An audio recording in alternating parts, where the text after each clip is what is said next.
Shalom, paz do Senhor Jesus, Deus te abençoe. Vamos orar ao Senhor. Querido Deus, querido Pai, graças pela vida, graças por mais uma oportunidade de estarmos aqui e podermos orar ao Senhor, cantar ao Senhor, meditar na Tua palavra santa e maravilhosa. Tudo que fizermos agora, tudo que falarmos agora, seja para a maior honra e glória do Teu santo e poderoso nome, em nome de Jesus, amém. Jesus, te entronizamos, declaramos que és Rei. Tu estás no meio de nós, te exaltamos com louvores, a ti fazemos um trono de louvores, a ti fazemos um trono de louvores, a ti fazemos um trono de louvores. Ó, vem Jesus e toma o teu lugar. Vem, Senhor Jesus, com teu poder. Toma o teu lugar na minha vida. Toma o teu lugar na vida de cada um dos meus irmãos, das minhas irmãs que estão orando comigo agora. Toma o teu lugar sobre este ministério. Toma o teu lugar sobre o Brasil. Toma o teu lugar sobre o estado de São Paulo, sobre Ribeirão Preto. Toma o teu lugar, Senhor, sobre os três poderes dessa nação: executivo, legislativo, judiciário. Toma o teu lugar sobre Israel, sobre Jerusalém. Toma o teu lugar, Senhor, em cada repartição pública desta nação. Entra, Senhor, em cada escola. Entra, Deus, em cada hospital, em cada asilo. Visita, Deus, cada enfermo. Visita, Senhor, aqueles que estão lutando pela vida nos hospitais. Toma o teu lugar, Jesus. Vem, Senhor, com teu poder curador, restaurador. Perdoa os nossos pecados nesta hora, Jesus. Nos lava, Senhor, com hisopo e seremos mais alvos do que a neve. E daremos sempre a Ti a glória, a honra e o louvor. Jesus, te entronizamos,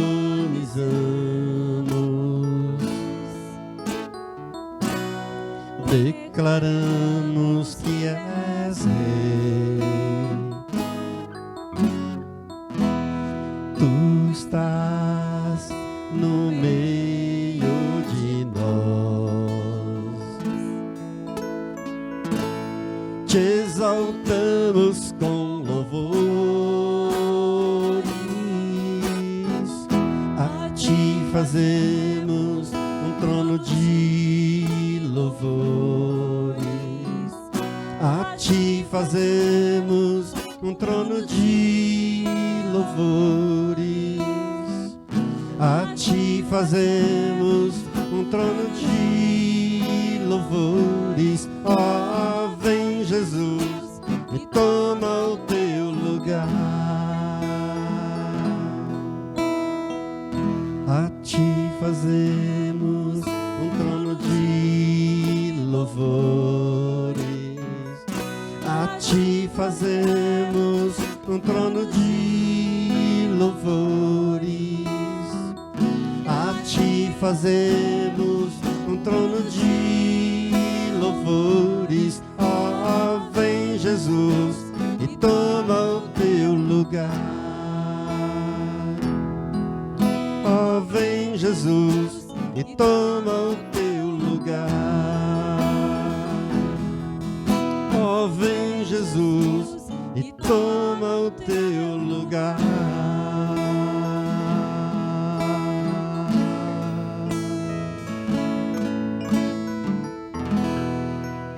Amém.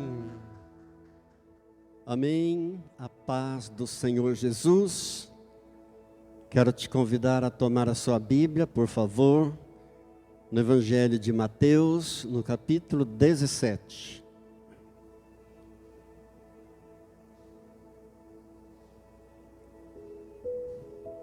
Mateus 17, nós vamos ler dos versos 1 até o 8. Diz assim a palavra do Senhor. 6 dias depois, tomou Jesus consigo a Pedro e aos irmãos Tiago e João, e os levou em particular a um alto monte, e foi transfigurado diante deles. O seu rosto resplandecia como o sol, e as suas vestes tornaram-se brancas como a luz. Eis que lhes apareceram Moisés e Elias, falando com ele. Então disse Pedro a Jesus: Senhor, bom é estarmos aqui. Se queres, farei aqui 3 tendas. Uma será tua, outra para Moisés e outra para Elias. Falava ele ainda quando uma nuvem luminosa os envolveu, e eis, vindo da nuvem, uma voz que dizia: Este é o meu filho amado, em quem me comprazo, a ele ouvi. Ouvindo aos discípulos, caíram de bruços, tomados de grande medo. Aproximando-se deles, tocou-lhes Jesus, dizendo: Erguei-vos e não temais. Então eles, levantando os olhos, a ninguém viram, senão Jesus. Amém? Vamos orar? Querido Deus, querido Pai, muito obrigado por esta palavra que vamos meditar agora. Olhando para o Senhor, firmemente para o Senhor, o autor e o consumador da nossa fé. E é no Senhor que nós vencemos o mundo. Ó Deus, vencemos o mal, vencemos todos os conceitos mundanos, os princípios mundanos, as filosofias mundanas. E esta é a vitória que vence o mundo, a nossa fé no Senhor Deus Todo-Poderoso, o Deus de Israel, o Deus de Abraão, o Deus de Isaque e o Deus de Jacó, o Deus vivo, o Deus bendito e eterno.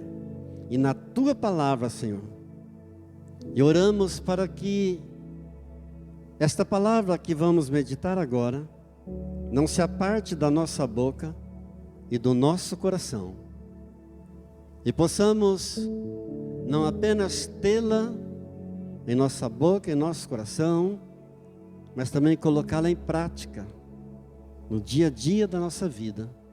E assim daremos a Ti sempre a glória, a honra, o poder e o louvor. Digam graças a Deus. Amém. Essa nossa vida cristã é a melhor vida para se viver. Essa é a melhor vida que existe para se viver.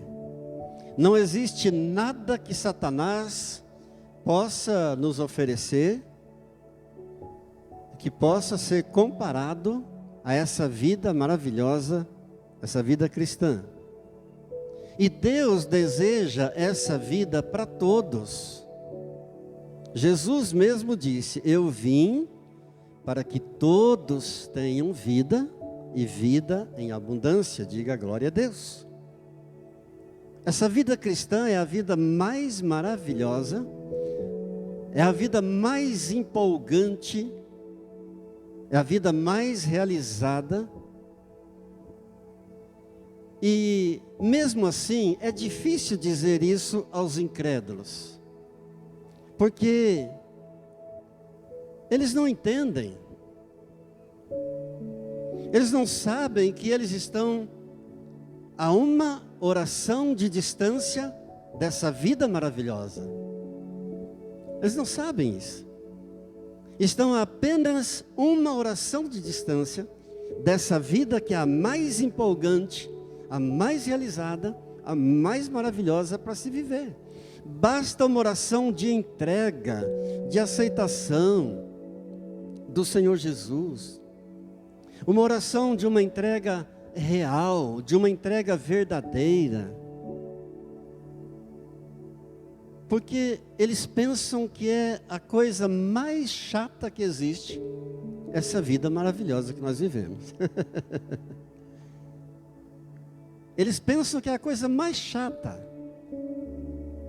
Eles pensam assim, mas eles só falam de Deus, só falam de Jesus, só falam da Bíblia. E eles não sabem que só Jesus satisfaz. Eles não sabem que só Jesus é capaz de preencher o vazio do coração do homem. O homem nunca estará satisfeito sem Jesus Cristo. Ele nunca estará satisfeito nem fisicamente, nem mentalmente, nem emocionalmente, nem espiritualmente, sem Jesus Cristo. Glórias a Deus. Eles estão a apenas uma oração de distância dessa vida que é a vida mais maravilhosa que existe. Graças a Deus. E o apóstolo Pedro ficou tão maravilhado, estando ali, junto com Jesus. Eles estão no alto de um monte, e ele ficou tão impactado de estar ali naquele lugar, juntamente com Pedro, Tiago e João, orando com Jesus. Foi um momento assim de tirar o fôlego. E ele ficou tão impactado que ele fez uma proposta para Jesus. O Senhor Jesus está ali orando com eles. Jesus está radiante, refulgente. Jesus está resplandecente.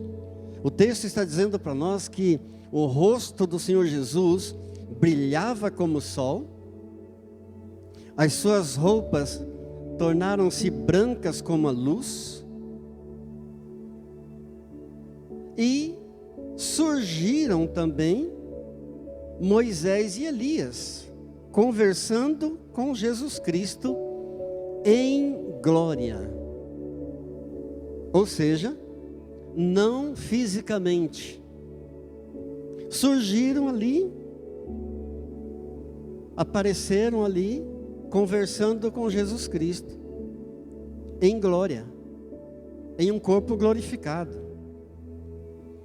E Pedro então fez uma proposta para Jesus, dizendo: Senhor, se tu quiseres, nós faremos aqui 3 tendas.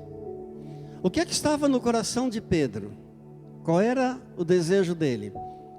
Senhor, eu não quero que esse momento acabe. Eu não quero que essa vida maravilhosa, junto com o Senhor, seja apenas um momento. Vamos morar juntos. Eu quero ficar sempre com o Senhor. Se o Senhor quiser, vamos fazer aqui 3 tendas. Uma será para o Senhor, outra para Moisés e outra para Elias. Note como Pedro era inteligente, porque essa tenda que era para o Senhor, ele sabia que na verdade seria dele também. Porque os três estão ali com Jesus: Pedro, Tiago e João. Eles eram, digamos assim, os xodozinhos do Senhor Jesus. Aonde o Senhor Jesus estava, lá estavam Pedro, Tiago e João. Então, quando ele diz, Senhor, quando ele propõe para Jesus, façamos 3 tendas, uma será para o Senhor, outra para Moisés e outra para Elias, ele sabia muito bem que nessa tenda do Senhor Jesus, também ele estaria juntamente com Tiago e João. Mas a proposta foi rejeitada quando Deus anunciou que Jesus Cristo era o seu Filho. Este é o meu Filho amado, em quem eu me comprazo. Eles ouviram essa voz vinda do céu. Glória a Deus. Glória a Deus. Acabou então aquele momento, aquele momento glorioso da transfiguração, e esse é o evento bíblico de maior controvérsia. Esse é o evento bíblico de difícil compreensão. Esse é o evento bíblico que mais divide a opinião dos teólogos e até dos cristãos em geral, porque eles se apegam muito aos detalhes. E quando se apega muito aos detalhes, perde-se a essência do evento, daquilo que a Bíblia está enfatizando. E ficam discutindo os detalhes, tipo, que cor será que era, qual era a cor das tirinhas das sandálias de Jesus. E quando se gasta tempo com detalhes, perde-se a essência da palavra, do texto bíblico. Então eles ouviram dos céus a voz do Pai. Eles ouviram claramente. Foi uma voz audível. Este é o meu Filho amado, em quem eu me comprazo. Ok, depois desse momento passado, esse momento glorioso da transfiguração, ali no alto daquele monte, mais tarde o apóstolo Pedro, escrevendo a sua segunda carta, no capítulo 1, no verso 16, ele escreveu o seguinte: porque nós não vos demos a conhecer o poder e a vinda de nosso Senhor Jesus Cristo, seguindo fábulas engenhosamente inventadas, mas nós mesmos fomos testemunhas oculares da sua majestade. O que é que Pedro está dizendo, melhor dizendo? O que é que Pedro está querendo dizer para nós aqui? Olha, isso aqui que nós passamos para vocês não é fruto de historinhas. Isso aqui não é produto de fábulas engenhosamente inventadas por seres humanos, mas nós mesmos vimos, nós testemunhamos com os nossos próprios olhos da majestade do Senhor Jesus. Nós quem? Eu, Pedro, Tiago e João. Nós fomos testemunhas oculares. Graças a Deus. Glórias a Deus. Ele está dizendo, Pedro está dizendo que eles viram a verdadeira glória do Senhor Jesus Cristo, até então encoberta. antes encoberta. Pedro, Tiago e João nunca mais se esqueceram desta visão. Isso foi para eles o sustentáculo da sua fé. Isso é para nós o sustentáculo da nossa fé. Ou pelo menos, isso deveria ser para todos nós o sustentáculo da nossa fé. Glória a Deus. Jesus Cristo era verdadeiramente o Filho glorioso de Deus. Jesus Cristo é verdadeiramente o Filho glorioso de Deus. Jesus Cristo sempre será eternamente, verdadeiramente o Filho glorioso de Deus. Diga: louvado seja Deus. Ninguém se compara a Ele. Buda não se transfigurou, Jesus se transfigurou. Buda não morreu na cruz, Jesus morreu na cruz para nos salvar. Maomé não ressuscitou, Jesus ressuscitou. Kardec não ressuscitou, Jesus ressuscitou. Glória a Deus. Confúcio não subiu aos céus, Jesus subiu aos céus. E o apóstolo Paulo, mais tarde, então, escreveu, na sua segunda carta de Paulo aos Coríntios, no capítulo 3, no verso 18, qual é o alvo do cristianismo? Amados, nós pregamos a Jesus Cristo crucificado.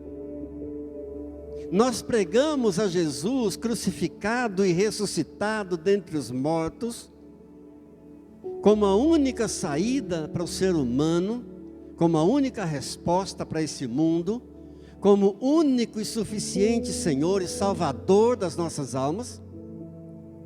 Mas as pessoas são livres para segui-lo ou não segui-lo.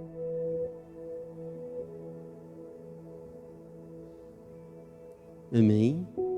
As pessoas são livres para querer Jesus ou não querer Jesus. Eu gosto daquele versículo de Josué, quando ele diz claramente para o povo da sua época, no capítulo 24, no verso 15. Ouça bem o que Josué disse ao povo: se vos parece mal servir ao Senhor, então escolhei hoje a quem servais.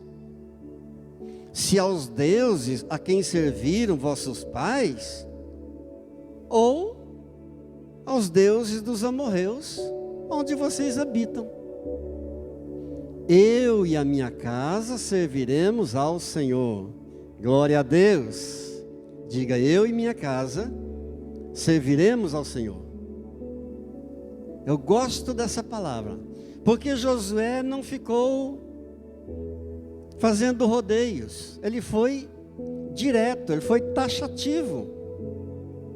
Se vos parece mal servir ao Senhor, então que vocês escolham a quem vocês querem servir: aos deuses dos vossos pais, lá da antiguidade, ou aos deuses dos amorreus, aonde vocês habitam hoje.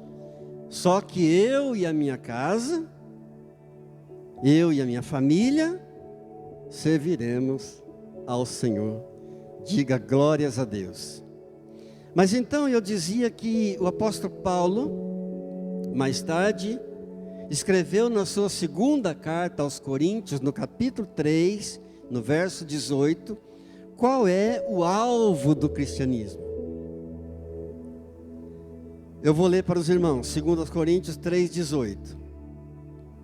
Todos nós, com o rosto desvendado, contemplando como por espelho a glória do Senhor, somos transformados de glória em glória, na sua própria imagem, como pelo Senhor o Espírito.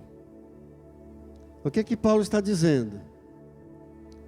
Ele está falando que deixando claro, o alvo do cristianismo é transformar cada cristão na imagem gloriosa de Jesus Cristo.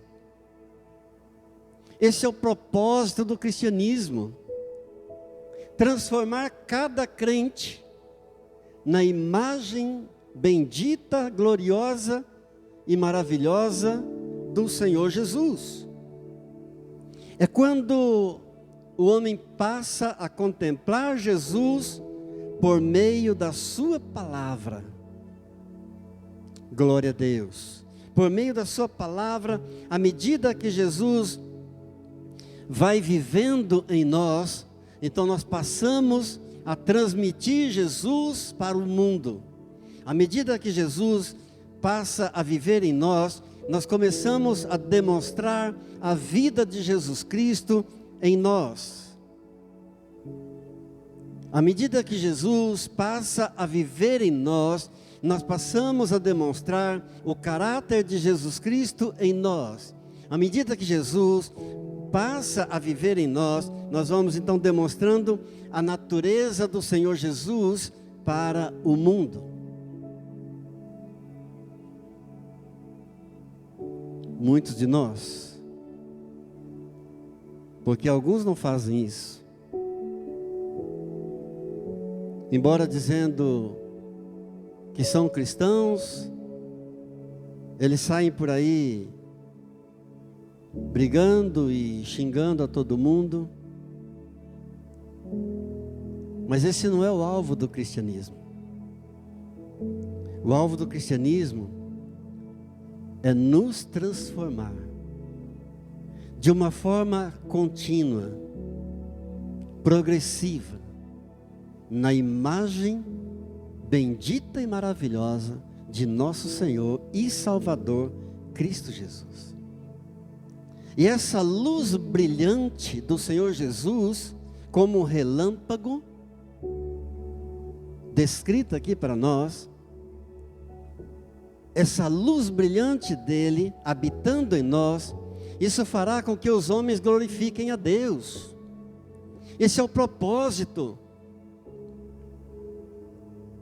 É fazer com que os ímpios olhem para nós e glorifiquem a Deus. E vejam em nós essa luz brilhante como relâmpago do Senhor Jesus. Amados, quando Deus veio a este mundo, na pessoa bendita e maravilhosa do Senhor Jesus Cristo, Ele adotou uma forma humana para si.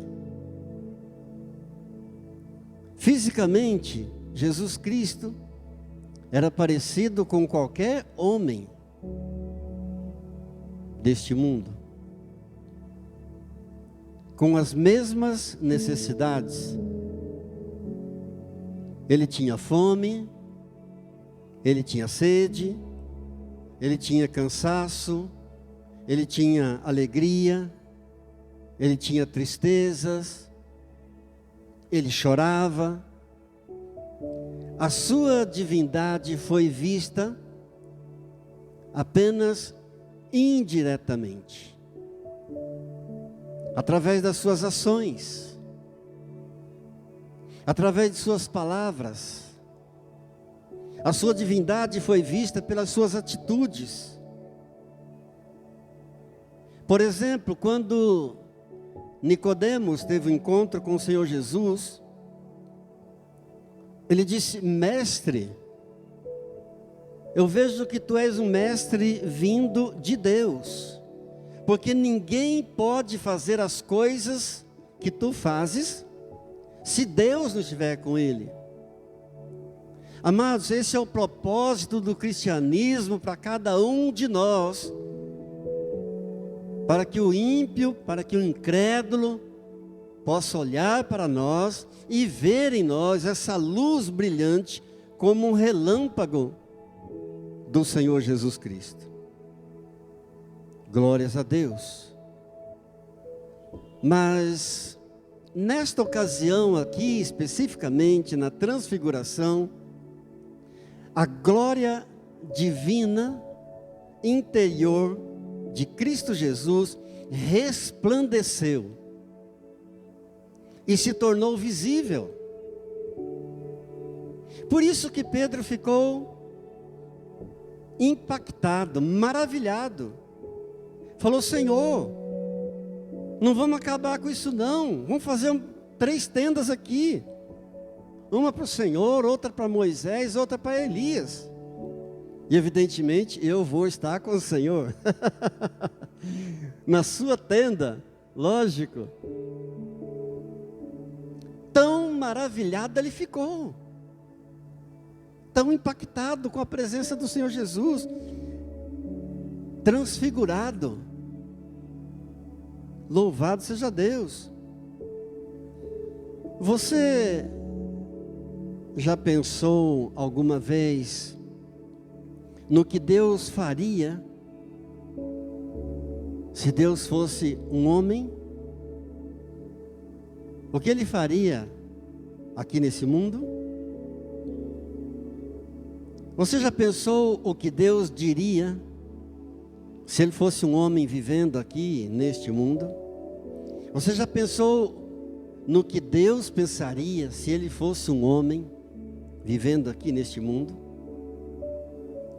Então, olhe para Jesus.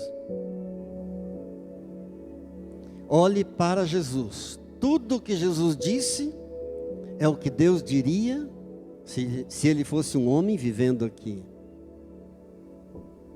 Tudo que Jesus fez é o que Deus faria se Ele fosse um homem vivendo aqui. Tudo que Jesus pensou é o que Deus pensaria se Ele fosse um homem vivendo aqui. Olhe para Jesus. Glória a Deus. Olhe para Jesus. Ele reflete perfeitamente a natureza de Deus. Olhe para Jesus. Ele reflete perfeitamente o caráter de Deus. Glória a Deus.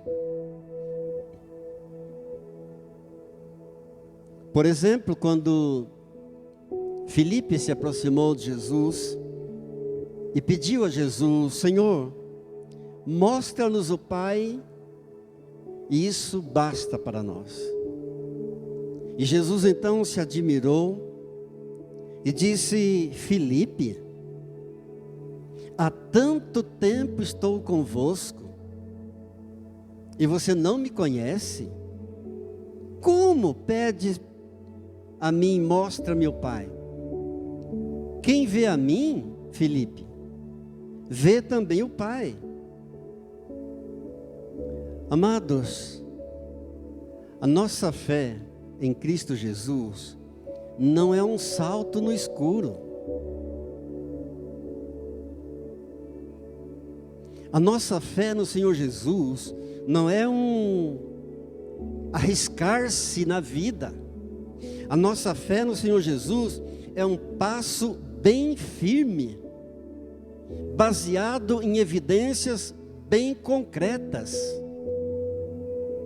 Não é algo assim, não é uma tentativa, é algo muito seguro, porque Jesus está acima de tudo. Glória a Deus. Jesus está acima de toda autoridade no céu e na terra. Ele é o Senhor dos senhores. Ele é o Rei dos reis. Ele é o príncipe da paz. Ele é Deus conosco. Ele é a brilhante estrela da manhã. Ele é o mais belo entre milhares. Glória a Deus. Ele está acima de tudo.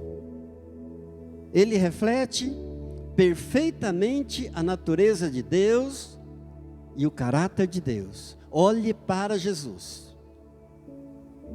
Glória a Deus. Não olhe para outro. Não há poder em outro. Olhe para Jesus.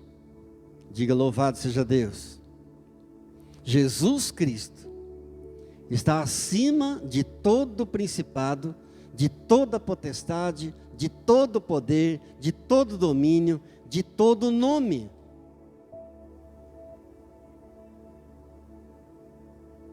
Atos dos Apóstolos, capítulo 4, verso 12. Em nenhum outro nome há salvação, porque debaixo do céu nenhum outro nome há, dado entre os homens, pelo qual importa que sejamos salvos. Então todo aquele que louva Jesus, que declara que Jesus Cristo é o Senhor, que ama a Bíblia, que ora ao Senhor Jesus, que canta louvores ao Senhor Jesus, e ao mesmo tempo se prostra diante das imagens de escultura, está perdendo o seu tempo.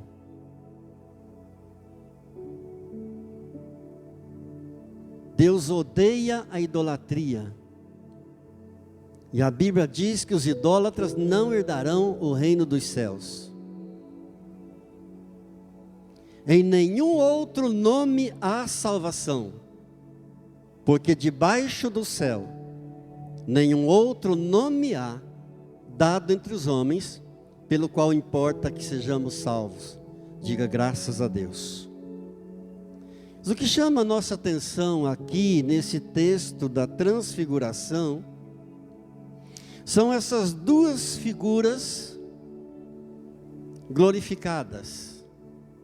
Moisés e Elias, que surgiram ali no alto daquele monte, onde estavam Jesus, Pedro, Tiago e João.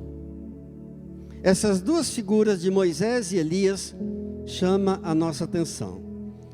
Elias, sabemos, a Bíblia diz, está escrito, que ele não passou pela morte. Ele foi levado por Deus numa carruagem de fogo para os céus. Moisés havia morrido e havia sido sepultado. Aliás, está escrito que o próprio Deus sepultou Moisés. Eu gostaria de ler sobre isso. Está escrito em Deuteronômio, no capítulo 34, dos versos 5 ao verso 7. Nos fala da morte de Moisés e que o próprio Deus o sepultou. Assim morreu Moisés, servo do Senhor, na terra de Moabe, segundo a palavra do Senhor.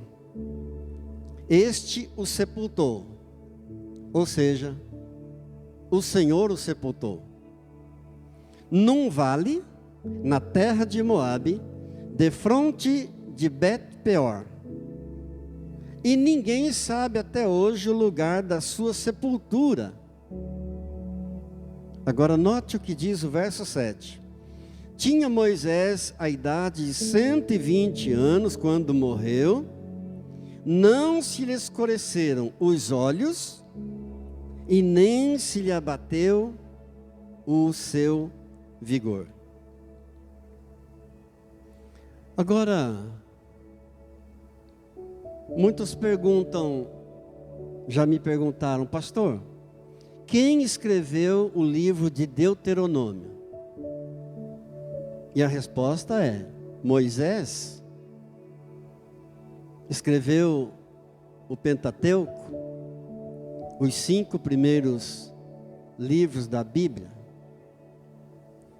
Mas, se Moisés escreveu Deuteronômio, como ele está narrando a sua própria morte? Muito provavelmente, Moisés não tenha concluído o livro. Mas, o seu sucessor, Josué, muito provavelmente, foi quem escreveu o último capítulo de Deuteronômio, capítulo 34, narrando então a morte de Moisés. Bem, mas A outra pergunta é: por que será que o próprio Deus se encarregou do sepultamento de Moisés, a fim de que ninguém soubesse o lugar do seu sepultamento? É exatamente o que está dizendo o versículo 7. O versículo 6, perdão. Este, ou seja, o Senhor, o sepultou num vale, na terra de Moabe, defronte de Bet-peor, e ninguém sabe até hoje o lugar da sua sepultura. Por que será que o próprio Deus se encarregou de sepultar Moisés num lugar onde ninguém pudesse descobrir? Amados, muitos dos judeus que conviveram com Moisés, muitos deles eram terrivelmente idólatras. Basta olhar para aquela situação lá no Monte Sinai, quando Moisés subiu ao topo do monte para receber de Deus as tábuas da lei. E Moisés, por demorar-se um pouco, o povo não teve paciência e pediu para Arão dar um jeito, dizendo: se Moisés subiu e não desce mais desse monte, vamos dar um jeito nisso, vamos fazer um Deus para nós. E então fizeram um bezerro de ouro e passaram a adorar aquela imagem.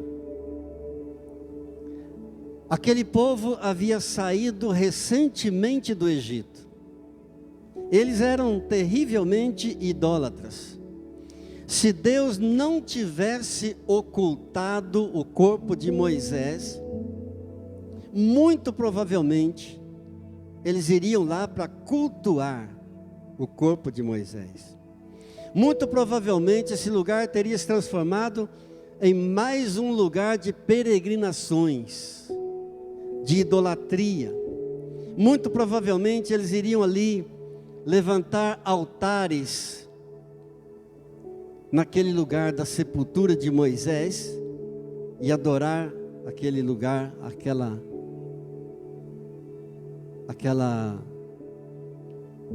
estátua, aquele corpo de Moisés.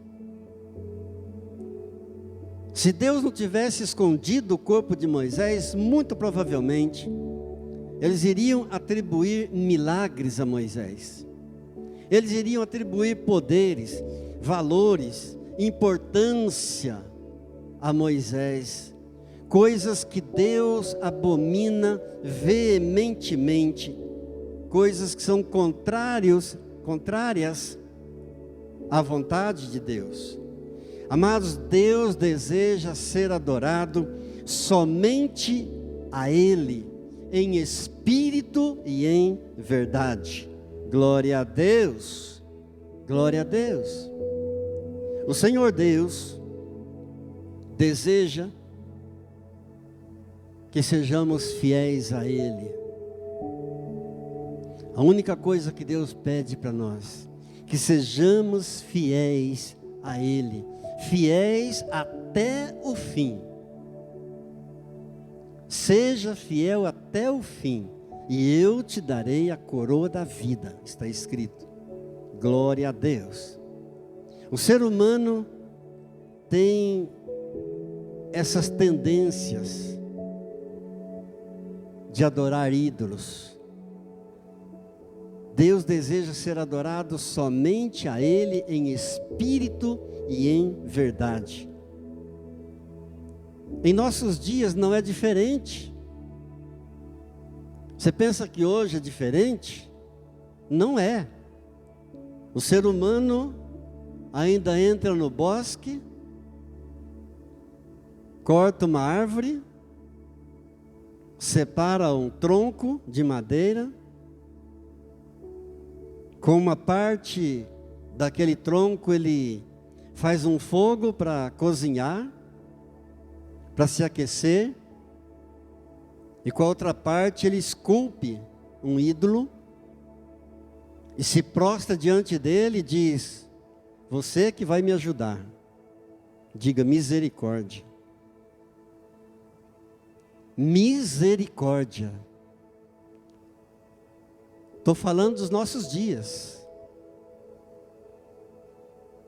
O ser humano tem a tendência a deixar o Deus verdadeiro e a se inclinar para os ídolos. E faz isso com muita facilidade. Se desvia com muita facilidade. Interessante também a maneira como Deus conservou o corpo de Moisés em um estado impressionante. Diz o versículo 7. Tinha Moisés a idade de 120 anos quando morreu, não se lhe escureceram os olhos e nem se lhe abateu o vigor. Deuteronômio 34, versículo 7. Amados, Moisés e Elias na transfiguração não voltaram a esta terra, como muitos pensam. Na verdade, devemos dizer, Moisés não ressuscitou, porque no caso de Elias, ele nem passou pela morte. Ele foi elevado aos céus na carruagem de fogo. Moisés e Elias não pisaram a essa terra. Eles foram vistos. O fato deles aparecerem numa visão não significa que Moisés tenha ressuscitado e que Elias tenha voltado a essa terra. Eles apareceram numa visão, falando com Jesus. Porque a Bíblia nos diz que Jesus Cristo é o primogênito dentre os mortos. O que significa isso? Jesus Cristo é o primeiro a ressuscitar dos mortos. E aqui na transfiguração, o Senhor Jesus não tinha morrido ainda. Então, se Moisés tivesse ressuscitado, ele teria furado a fila. Ele teria passado na frente de Jesus. Mas a palavra diz que Jesus é o primogênito dentre os mortos. O primeiro homem a ressuscitar dos mortos foi o Senhor Jesus. Portanto, quando Moisés e Elias surgem ali no alto do monte, eles estão numa visão, num corpo glorioso, falando com o Senhor Jesus. Diga graças a Deus. Eis que lhes apareceram Moisés e Elias falando com Jesus. Isso tudo confirma para nós que o Senhor Jesus é a autoridade suprema dos céus e da terra. Amém? Isso tudo confirma para nós que nada fica fora da autoridade do Senhor Jesus. Ele tem todo o poder, Ele tem toda a autoridade de fazer comunicação entre o céu e a terra. Glórias a Deus. Ele tem autoridade sobre a alma dos vivos e dos mortos também. Ele pode se comunicar com qualquer morto a hora que Ele quiser. Ele é o Senhor dos vivos e dos mortos. Ele tem todo o poder, toda a autoridade no céu, na terra e no inferno. Glória a Deus. Ele tem autoridade sobre o tempo. Ele domina o tempo, Ele controla o tempo. Ele tem autoridade sobre o espaço. Portanto, estando Ele presente, tudo é possível. Glória a Deus. Estando Jesus presente, tudo é possível. Louvado seja Deus. Amados, essa experiência da transfiguração não foi uma experiência natural. Foi uma experiência sobrenatural. Não foi uma experiência desse mundo. Foi uma experiência divina, tão elevada em todas as dimensões, uma experiência tão elevada nas dimensões espirituais, nas dimensões celestiais, a ponto deles ouvirem a voz de Deus, que bradou dos céus, numa nuvem: este é o meu filho amado, em quem eu me comprazo, a Ele ouvi. Amém. Eu finalizo dizendo para você: ouvi o Senhor Jesus. Amém. Ouvi e obedecei ao Senhor Jesus. Crê no Senhor Jesus e será salvo tu e a tua casa. Glória a Deus. Amém? Vamos orar. Por favor, curve a sua fronte diante do Senhor Deus Todo-Poderoso. Obrigado, Senhor. Por isso é que nós vencemos, ó Deus, o mundo pelo Teu grande poder, pelo Teu grande nome, único nome, soberano sobre os céus e a terra. Bem sabemos, ó Deus, que nosso homem velho já foi crucificado com o Senhor Jesus Cristo, para que o corpo do pecado seja desfeito e não venhamos a servir mais ao velho patrão pecado. Ele não tem mais domínio, ele não tem mais poder, ele não tem mais reivindicação sobre nós. Senhor, nossos membros agora são servos da justiça, ao Teu serviço, para a santificação. Por Tua morte, por Teu sangue derramado na cruz do Calvário, fomos libertos. Pagaste o preço do nosso pecado. Fomos feitos Teus servos, Teus filhos. Fomos justificados pelo Teu sangue. Fomos comprados pelo Teu sangue. Por isso dizemos que daremos ao Senhor por tantos benefícios. Obrigado, Senhor Jesus, porque no Senhor sou vencedor sobre o diabo, sobre a carne, sobre o mundo e sobre o pecado. A Ti, somente a Ti, tributamos toda a glória, toda a honra, todo o poder e todo o louvor e toda a gratidão, em nome de Jesus. Amém. Amém. Querido Jesus, eu clamo por cada um dos meus irmãos mais uma vez, das minhas irmãs, especialmente por aqueles que estão neste momento passando por lutas na área da saúde, nas finanças, nos relacionamentos. Ó Deus, visita cada um, inunda, Senhor, os corações com a Tua paz bendita e maravilhosa, a Tua paz que excede todo entendimento, com a Tua bênção que enriquece e que não acrescenta dores. Abençoa cada dizimista fiel, cada ofertante fiel. Faz prosperar a obra das mãos de cada um dos Teus servos. Abençoa cada lar e cada família, aonde essa palavra está chegando.